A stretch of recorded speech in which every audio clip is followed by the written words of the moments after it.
बारंबार नमस्तु। गुरु भक्तों को जय जिनेन्द्र।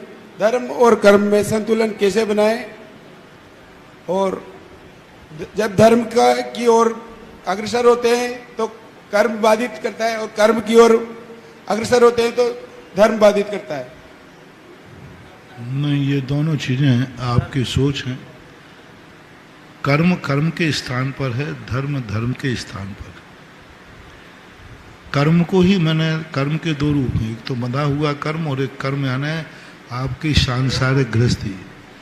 कर्म को ऐसा बना लो ना कि कर्म ही धर्म बन जाए। धर्म को कर्म मत बनाना, कर्म को धर्म बना सकते हैं।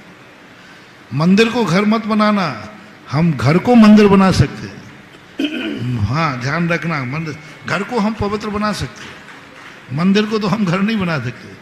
तो कर्म ऐसा करो ना, वो कर्म की हर क्रिया में धर्म झलकने लग जाए।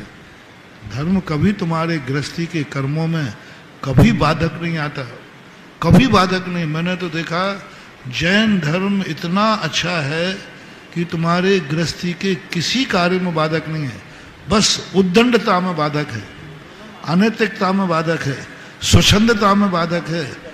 इनमें जरूर वो बाधक है। यदि आप अपनी अच्छी जिंदगी जीना चाहें तो जैन धर्म 12 व्रत लेकर के 6 खंड का राज्य किया। 12 व्रत लेकर के शांतिनाथ भगवान ने 6 खंड का राज्य किया। प्रतिमाएं लेकर के व्यक्ति सैनिक बन सकता है, नौकरी में सैनिक में जा सकता है। प्रतिमा लेकर व्यक्ति राजा बन सकता है। प्रतिमा लेकर व्यक्ति कलेक्टर, ऑफिसर सब बन सकता है। प्रतिमा लेकर के व्यक्ति व्यापारी बन जाए, कलेक्टर बन जाए, एसपी बन, सब बन सकता है। बनना चाहे तो कहीं बाधक नहीं है, पर थोड़े शौक मौजों में कमी लाना पड़ेगी।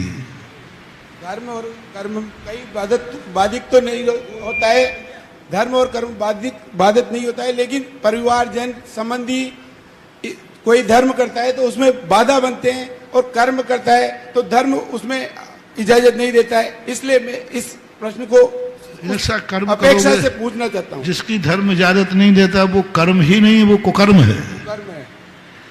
धर्म जिसकी इजाजत नहीं देते वो कर्म क्यों कहते, वो तो कुकर्म है।